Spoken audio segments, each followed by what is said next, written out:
maong sa kayo.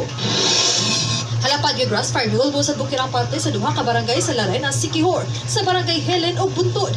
Nagsugod ang sunog udto kagahapon. Tungod kay way karsada padulong na sa nasunugan, naglisod ang bumbero sa pagbaong sa kayo.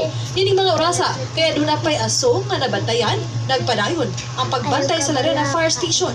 LGU nganlay nga ahensya aron masiguro nga dili moabot sa kabalayan ang maong sunog. Padayon kami sa pagmonitor kay basi ubalik kini pagsigang. Padayon na sa among investigasyon sa maong sunog.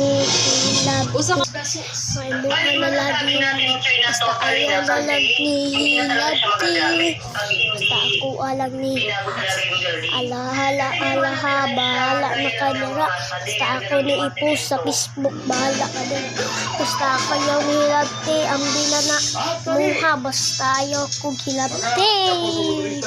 Basta ayaw na kong biyahe muha na lang.